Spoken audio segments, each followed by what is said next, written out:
boleh jadi politisi, sangat boleh. Kemudian dia mampu menerjemahkan kemampuannya itu dalam bentuk kebijakan politik, itu akan semakin berkualitas nantinya.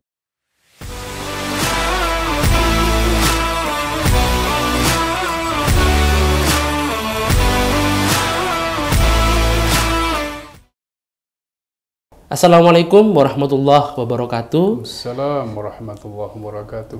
Selamat pagi Sobat Awas, bertemu lagi dengan saya Muhammad Jabir. Setelah cukup lama tidak berjumpa di podcast Form A, hari ini kita kedatangan tamu yang sangat luar biasa. Seorang tokoh akademisi di Kabupaten Malang. Beliau adalah Haji Imron Rosyadi Hamid, SEMSI, yang pada saat ini kebetulan diamanahi menjadi Rektor Universitas Islam Raden Rahmat, seperti itu. Oke, hari ini kita akan membahas sedikit tentang pemilu tentunya, karena ini podcast Form A, yang nanti akan juga membahas tentang akademisi dan juga perguruan tinggi di proses demokrasi yang kita lalui. Selamat pagi Bapak Haji Imron Rosyadi. Selamat pagi Mas Jabir. Sehat Pak? Alhamdulillah sehat. Kebetulan memang Bapak ini asli Kabupaten Malang. Ya. Asli Kota Malang. Asli Kota Malang. Kota Malang ya. Nah, soalnya kalau mungkin melihat riwayat hidup Bapak Imron Rosyadi ini kelahiran Singosari Pak ya? Saya kelahiran Kota Malang tapi besar di Singosari. Besar di Singosari sampai sekarang? Iya, sampai sekarang. Oke, sampai sekarang jadi tinggalnya saya di Singosari mulai tahun 74. 74. Berarti lahirnya di Malang? Ya, di Kota Malang. Di Kota Malang. Cuma setelah itu hijrah ke Singosari begitu ya. Pak. Dan juga berdasarkan kurikulum vitae jenengan itu mulai dari SD sampai itu juga di Kabupaten Malang Pak. Ya, di Singosari ya. Di Singosari. Baru menempuh pendidikan S1-nya di Unisma. Ya. Ya. Di UI dan sekarang masih kuliah Pak ya, di Jilin University. Jilin University, ya. Jilin University. Lebih tepatnya kalau saya lihat di sini ada lompatan-lompatan gitu Pak ya. Dari yang S1 itu sarjana ekonomi, setelah itu di S2-nya Bapak ke hubungan internasional. Sampai sekarang juga hubungan internasional. Itu bagaimana Pak? Tapi S2 saya itu tidak pure politik ya, tapi ada ekonomi juga. Jadi kalau kita bicara hubungan internasional kan banyak aspek. Ada studi keamanan regional, ada IPE itu International Public Economy, Political Economy. Jadi IPE itu bagian dari ekonomi politik internasional ya. Nah kebetulan saya dulu tesisnya itu menyangkut persoalan minyak di Irak, kebijakan politik yang berkaitan dengan minyak di Irak. Jadi ya ada hubungan juga, ada irisan-irisan dengan ekonomi juga. Dengan ekonomi. Jadi lompatnya juga nggak jauh-jauh begitu. Enggak. Berarti lebih tepatnya bukan lompat Pak, tapi sebenarnya memang ya lebih fokus. Lebih fokus gitu. Sampai sekarang masih menjalani proses pembelajaran Pak ya di Jilin University atau? Iya, saya sampai sekarang masih aktif dan tinggal disertasi ya. Disertasi. Karena kemarin ada pandemi itu, kemudian pihak kampus memberikan dispensasi untuk mundur, kira-kira jadwalnya mundur. Ya. Kalau juga berarti salah satu pendiri PCI Tiongkok, Pak? Ya, saya salah satu pendiri PCI Tiongkok. Kalau PCI NU Pak ya, ini Bapak kan juga secara organisasi sekarang juga menjabat sebagai Wakil Sekretaris Jenderal PBNU tepatnya. Ya. Nah, berarti kalau PCI NU sendiri Pak di Tiongkok itu bagaimana Bapak mungkin awal-awal mendirikan PCI NU terus PCI NU gitu? Jadi begini, kalau PCI NU Tiongkok itu sebetulnya menjadi PCNU yang kesekian ya dari perwakilan NU di seluruh dunia, bukan yang pertama. Tetapi ketika saya menginjakkan kaki di Cina tahun 2016 akhir itu, saya ditanya teman-teman ini di Cina belum ada NU-nya, Mas Imron itu. Jadi kita perlu mewujudkan gagasan dari almarhum Slamet Effendi Yusuf dulu, Wakil Ketua Umum PBNU, yang ingin supaya di negeri tirai bambu ini ada juga NU-nya. Nah, akhirnya gayung bersambut, saya melakukan kontak-kontak ke Ketua Umum PBNU waktu itu. Akhirnya beliau setuju dan sekaligus beliau yang melantik kami di Beijing waktu itu, tahun 2017. Ketika itu dalam posisinya menjadi ketua PCNU atau bagaimana Pak ketika? Saya langsung jadi Rois Suriah waktu Rois itu. Suriahnya. Karena pembentukan itu kan harus lengkap strukturnya ya, ada Suriah, ada Tanfiziah kalau di NU itu. Nah, saya diminta teman-teman untuk mengisi posisi Rois Suriah itu, PCI Tiongkok. Langsung di Rois Suriah. Tentunya Bapak Imron Rosadi ini kan dalam menduduki posisi Wasekjen, itu berarti kan ada runtutan organisasi yang pernah jenengan ikuti di NU gitu. Saya memang tidak sekedar di akademisi pun, saya juga merintis dari bawah. Saya pernah jadi kaprodi, kemudian jadi dekan dan sekarang jadi rektor. Nah, di organisasi juga begitu. Saya menapai dari level yang paling bawah, ranting dulu, ranting Wonojati, kemudian pengurus Ansor PAC Singosari, pernah jadi sekretaris Ansor Kabupaten Malang, pernah jadi sekretaris Ansor Jawa Timur, 2 periode di Satkornas Banser Jawa Timur, Indonesia Nasional ya. Nasional ya. Nah, sekarang di internasional di PCI, sekarang ke PBNU. Jadi saya melihat perjalanan organisasi yang pernah saya jalani itu betul-betul menapak dari bawah. Jadi saya nggak ujuk-ujuk langsung di Jakarta. Nggak tiba-tiba harus jadi Wasekjen. Kalau jenengan berarti pernah menjadi sekretaris GP Ansor Kabupaten Malang gitu Pak? Itu pernah di tahun berapa? Jawa Timur juga pernah. Yang di Kabupaten Malang, seingat saya 2001 sampai 2004 kalau nggak salah. Ketua Ansornya ketika itu berarti masih Pak Komari ya? Bukan, sebelumnya. Masih sebelumnya? Pak Hanif ya. Pak Hanif, oh Pak Hanif, Muhammad Hanif. Siap. Soalnya memang saya juga termasuk aktif juga di Ansor. Oh, alhamdulillah. Kebetulan yang saya ketahui, yang saya menangi itu ya masih Pak Hasan Abadi. Oh, itu beliau. Itu angkatan di bawah saya tiga periode. 3 periode. Ya. Saya bisa dibilang masuknya Ansor di era-era beliau menjadi ketua umum gitu. Ya. Jadi memang sobat Awas, memang Bapak Haji Imron Rosadi Hamid ini komplit gitu Pak. Selain akademisi juga organisatoris juga. Organisatoris baik di Ansor, di NU, sampai sekarang di akademisinya tidak diragukan lagi beliau menjadi rektor Universitas Islam Raden Rahmat. Baik Pak Imron, mungkin ini juga podcast From A ini adalah podcast yang kita gagas di Bawaslu Kabupaten Malang, yang dimana memang kita selain membahas tentang kepemiluan, kadang juga kita membahas hal-hal yang di luar kepemiluan. Nah, kebetulan jenengan hadir pada hari ini, kita akan membahas tentang sedikit kepemiluan dan kaitannya dengan perguruan tinggi. Pak Imron, sebenarnya kalau Pak Imron sendiri melihat proses demokrasi di Indonesia atau pemilu kada, pemilihan bupati dan juga wakil gubernur dan lain-lainnya, apa yang menjadi frame besar ketika jenengan ditanyakan bagaimana Bapak melihat tentang demokrasi di Indonesia ini? Ya, jadi demokrasi ini kan juga bagian dari tujuan kita berbangsa dan bernegara. Kalau kita ingat founding father kita ketika membentuk negara ini ya, baik melalui BPUPKI, PPKI, dan kemudian berujung pada proklamasi 17 Agustus 45 itu, kemudian dilanjutkan dengan pembentukan peraturan Undang-Undang Dasar itu ya. Itu kan jelas di preambul itu, di pembukaan Undang-Undang Dasar itu ada juga kaitannya dengan membangun demokrasi ya, kalau kita bahasanya di sila keempat itu kebijaksanaan dalam permusyawaratan perwakilan itu kan bagian dari tujuan kita berbangsa dan bernegara.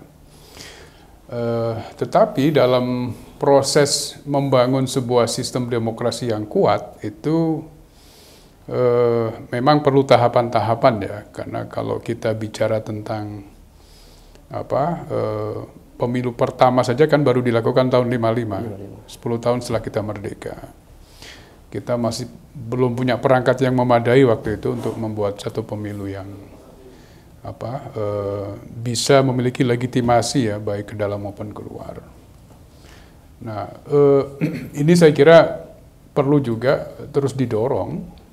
Semakin ke depan itu proses berdemokrasi kita harus semakin baik, semakin matang dan semakin kredibel. Itu yang saya kira perlu kita cermati bersama. Terkait demokrasi mungkin sudah disampaikan oleh Bapak pada sebelumnya. Kita kalau melihat bagaimana forum-forum akademisi itu, ya mungkin di forum-forum baik di diskusi melalui channel YouTube ataupun yang lainnya, banyak sekali mungkin akademisi yang juga mengkritiki tentang demokrasi di Indonesia dan mengatakan sebenarnya Indonesia itu masih belum siap dengan konsep politik dan juga dengan konsep demokrasi kali ini. Nah, menurut Bapak sendiri, apakah statement itu betul? Saya kira tidak betul ya. Kita ini memiliki watak kebinekaan sejak sebelum Indonesia lahir. Saya kira sudah ada dalam diri masyarakat kita. Berbeda-beda tetapi tetap satu jua. Prinsip demokrasi sebetulnya kan itu. Jadi ketika kita memiliki perbedaan-perbedaan pilihan, tetapi di ujungnya kita harus punya satu tujuan yang sama, itu prinsip kebinekaan, prinsip yang kemudian diadopsi sebetulnya dalam nilai-nilai demokrasi itu sendiri, perbedaan-perbedaan pilihan, perbedaan-perbedaan pendapat. Tapi perbedaan-perbedaan itu tidak boleh kemudian menjadi sebab kita berpecah itu. Nah, kedewasaan kita berdemokrasi kan di situ sebetulnya. Bagaimana kita melakukan manajemen pengaturan terhadap perbedaan-perbedaan itu supaya bisa memperkuat tujuan dan arah bangsa ini kemana. Bukan kemudian menjadi penyebab perpecahan. Nah, kalau kemudian terjadi ekses yang mungkin kita lihat dalam beberapa tahun terakhir, ya, kaitannya dengan fragmentasi sosial gara-gara perbedaan pilihan politik, itu jangan kemudian demokrasinya yang disalahkan. Jadi barangkali memang ada satu pola-pola yang tidak sehat yang menyertai proses itu, tapi itu bukan demokrasinya yang salah. Tapi ada kebelummatangan beberapa pihak saja, tidak semuanya ya. Tidak semuanya. Di dalam menjalankan prinsip dan peran demokrasi itu. Lebih kecil lagi nih Pak Imron, lebih kecil lagi kita membahas tentang pemilu di Indonesia. Demokrasi, pemilu sebagai wujud demokrasi. Beberapa kali juga kita melihat beberapa akademisi juga mengkritisi tentang hal itu. Bahwasannya proses pemilu itu seharusnya Indonesia belum waktunya untuk melakukan proses pemilu seperti ini. Bahkan kemarin ada yang mengkritik bahwasannya proses pemilu yang ketika 2019 kemarin ada pemilihan presiden dan juga ada yang itu barengan. Nah, itu banyak bagaimana Pak Imron melihat proses pemilu yang dilakukan secara bersama yang mungkin beberapa orang mengatakan itu dipaksakan. Bahkan 2024 ini dalam 1 tahun kita akan melalui event-event pilkada dan juga pemilu dan DPRD juga. Ya, oke, kita setuju dengan adanya satu kecenderungan di akhir-akhir ini tentang fragmentasi sosial yang menguat gara-gara Pilpres kemarin ya. Yeah. Sebelumnya memang tidak terlalu muncul ya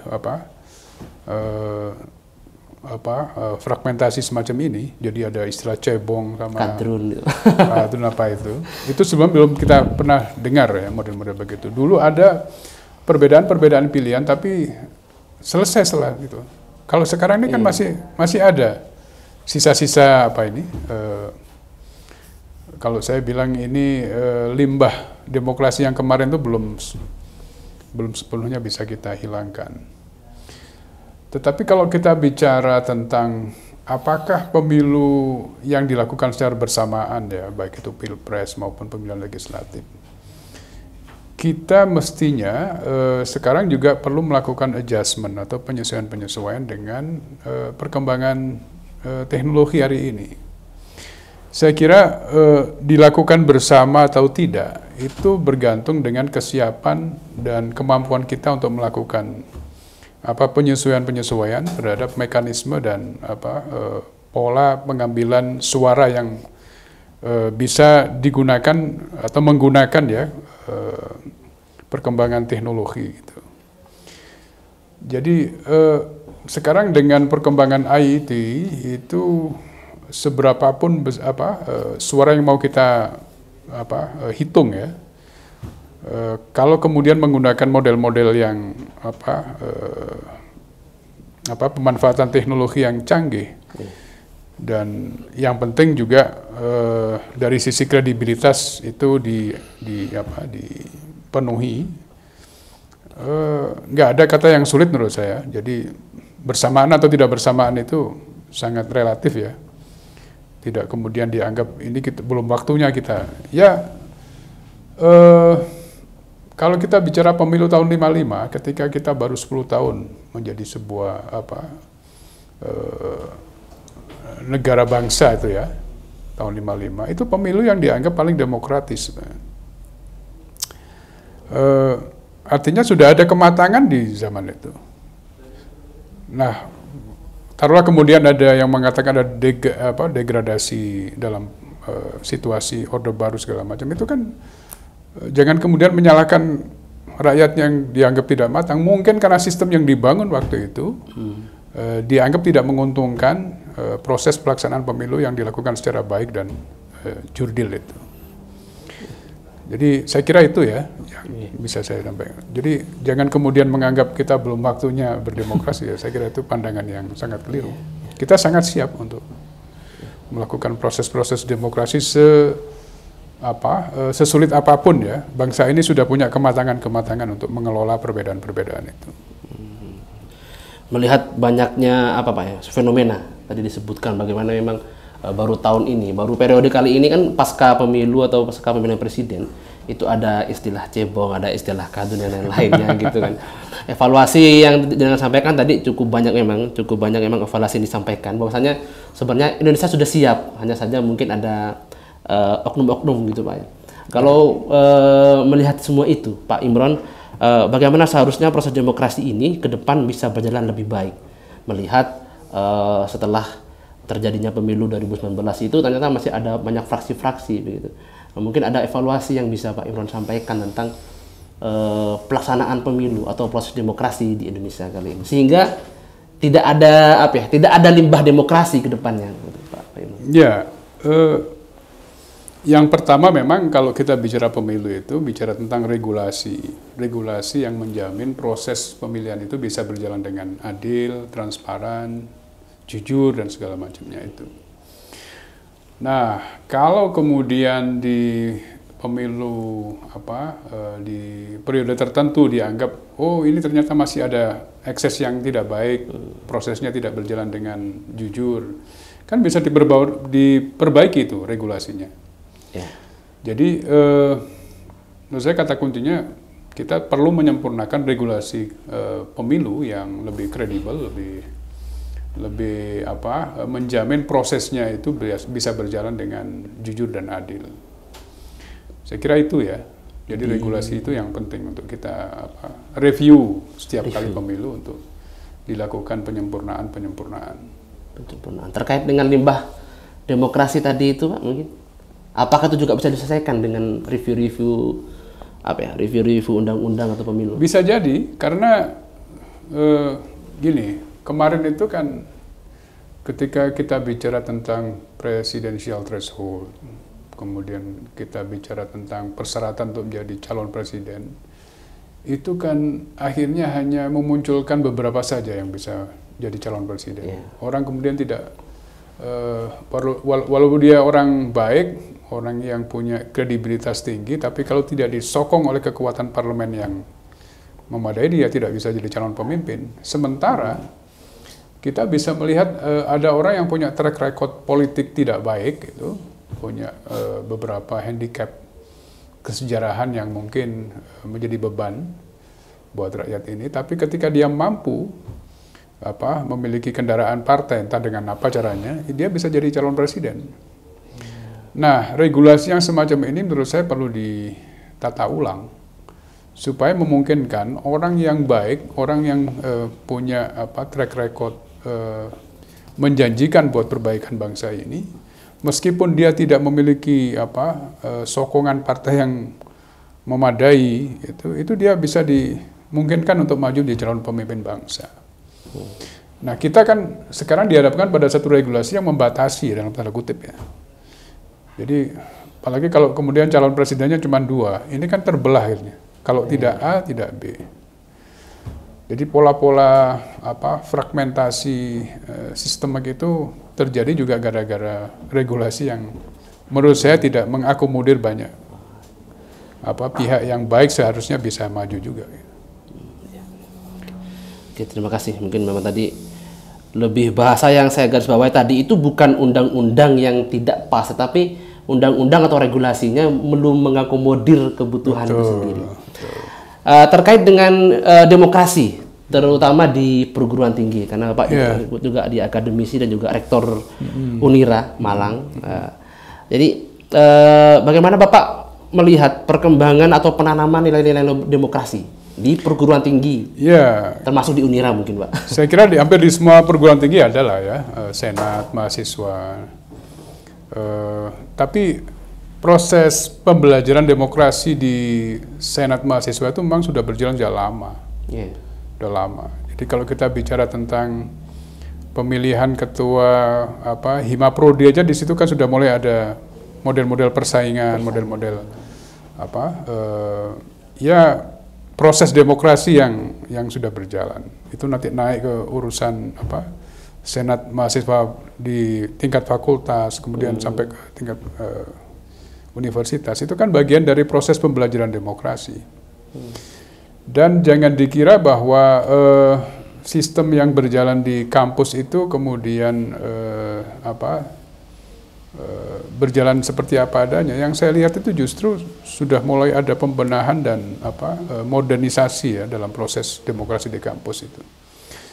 Kita ada semacam KPU-nya sekarang, KPU yang mengurusi pemilihan di kampus. Ada juga Bawaslu-nya juga ada di kampus itu. Ada Bawaslu. Ada. Jadi kayak kemarin di kampus kami itu ada pemilihan yang menimbulkan problem, akhirnya diselesaikan melalui Bawaslu itu. Cuman problemnya ketika penyelenggara ini baik panitia pemilihan dengan Bawaslu-nya ada masalah, kita belum punya DKPP-nya. Jadi kemarin saya usulkan ini kalau Bawaslu-nya sudah dianggap memihak, kemudian panitia pemilunya juga dianggap memihak, ya mesti harus diselesaikan dengan DKPP harusnya.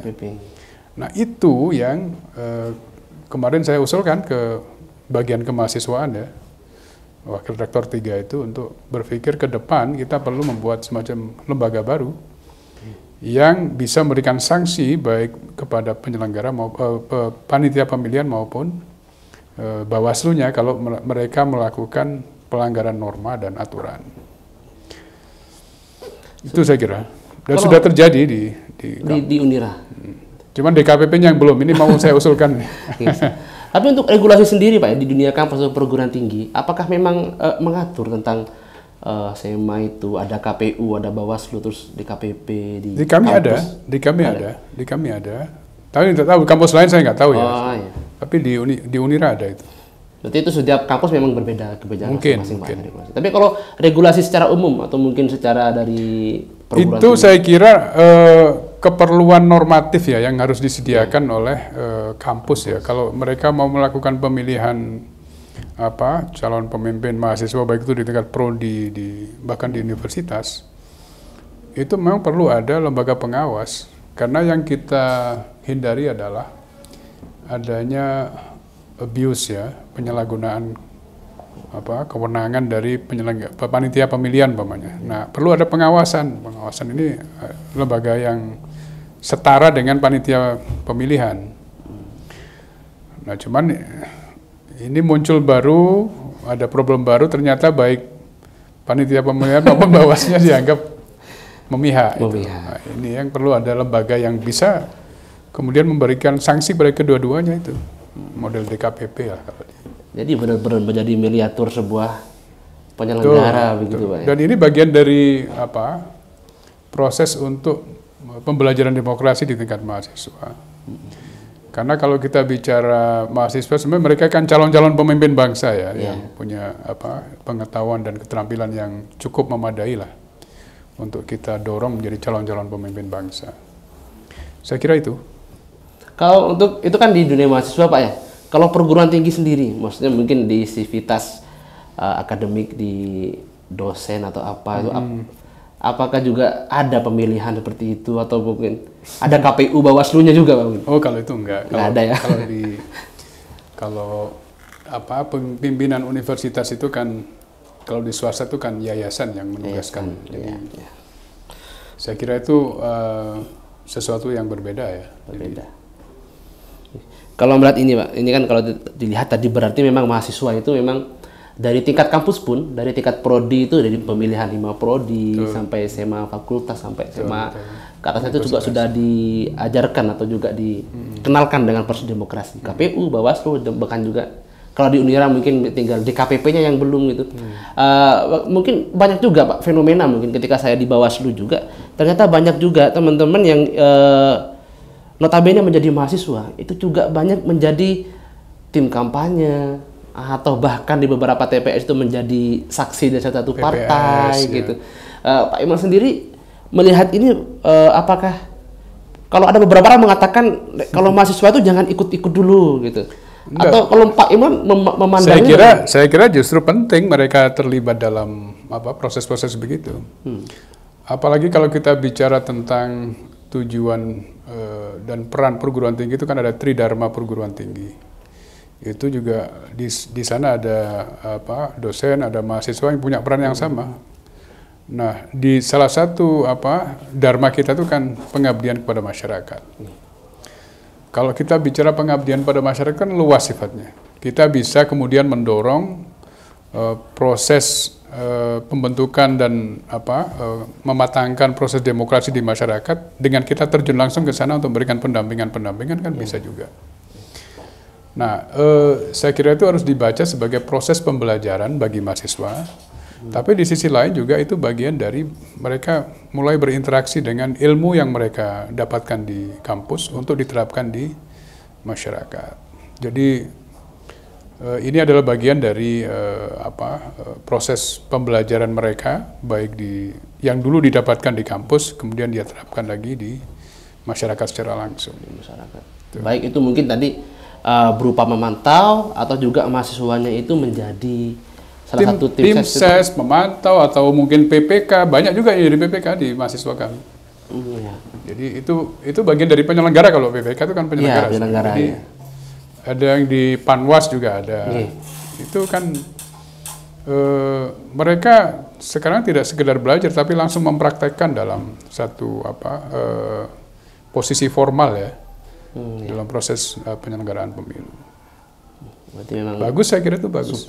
Support mahasiswa ikut dalam perpolitikan itu juga bagus menurut saya. Bukan berarti sebuah beberapa orang mengatakan bukan waktunya atau apa. Malah sebenarnya itu sudah menjadi tugas mahasiswa itu sendiri. Sudah harus menjadi tugas. Kalau melihat demokrasi ini berarti seharusnya seorang akademisi itu dan juga akademisi itu kebanyakan kan dianggap berbeda dengan politisi begitu. Jadi seolah-olah kalau akademisi itu tidak mengurus yang namanya demokrasi dan yang lainnya. Seharusnya menurut jenengan sendiri Pak, idealnya seorang akademisi dalam dunia demokrasi itu posisinya itu di mana? Ya kan begini, saya kira ini dua entitas yang sama-sama punya peran penting, akademisi dan politisi itu. Kalau kita bicara tentang peran akademisi di dalam proses pemilu, kalau kita merefer ke Undang-Undang Pemilu saja tahun 2017 ya. Itu kalau kita bicara seleksi penyelenggara pemilu aja di level nasional itu kan tidak mensyaratkan harus ada peran akademisi di sana. Ada satu pasal yang saya baca itu di tim sel nasional itu harus minimal ada 4 akademisi. Jadi dari awal aja itu dari sisi hilirnya itu peran kita sudah dibutuhkan di dalam proses penyelenggaraan pemilu. Belum lagi tadi yang sampean singgung masalah ketika akademisi terlibat langsung dalam proses pemilihan baik di nasional maupun lokal. Nah, jangan lupa juga ketika kita memiliki ilmu, ya, akademisi itu memiliki ilmu, memiliki keterampilan, mereka juga bisa melakukan manifestasi dari ilmu yang mereka dapatkan itu melalui dunia politik. Jadi memperkuat kualitas perwakilan kita di lembaga-lembaga legislatif itu juga maupun eksekutif juga, ya, itu menjadi penting. Jadi kalau kita bicara kemampuan akademik, kemudian dia mampu menerjemahkan kemampuannya itu dalam bentuk kebijakan politik, itu akan semakin berkualitas nantinya.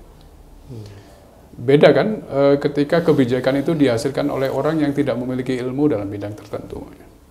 Dengan satu kebijakan hasil produk legislasi yang dihasilkan oleh orang-orang yang memang memiliki kemampuan di ilmu itu. Kita bicara mengenai regulasi tentang keuangan. Kalau kemudian diisi oleh anggota-anggota partai yang memiliki basis keilmuan di sana kan lebih berkualitas produk kebijakannya itu. Ini yang memang kita harapkan lembaga yang berkaitan dengan dunia politik itu juga diperkuat oleh kalangan akademisi. Kalangan akademisi itu kan pihak yang selama ini memiliki etika, mengedepankan objektivitas, menjunjung tinggi kebenaran. Nah, kalau itu kemudian diterapkan di lembaga lain kan bagus. Jadi saya kira itu yang bisa saya sampaikan, ya, kaitannya dengan apakah akademisi itu boleh jadi politisi, sangat boleh. Kalau betul berarti ini, Pak, kalau saya tarik benang berarti seharusnya mungkin lebih sangat proporsional ketika seorang akademisi itu menjadi seorang politisi, begitu, Pak. Jadi kita lihat mungkin ada beberapa mungkin anggota legislatif yang di tingkat daerah yang di RI itu terkadang mungkin dia di komisi anggaran, sedangkan dia ternyata basic akademiknya dia di pendidikan. Itu apakah juga mempengaruhi proses demokrasi itu? Ya gini ya, kalau akademisi itu kan kita bicara di lingkup yang lebih khusus, ya, lembaga pendidikan perguruan tinggi. Nah, kalau kita bicara lembaga legislatif, ya, baik itu di pusat maupun di daerah, itu kan umum sifatnya. Jadi banyak bidang yang harus ditangani di sana. Bahkan seluruh bidang kehidupan itu yang harus mereka tangani.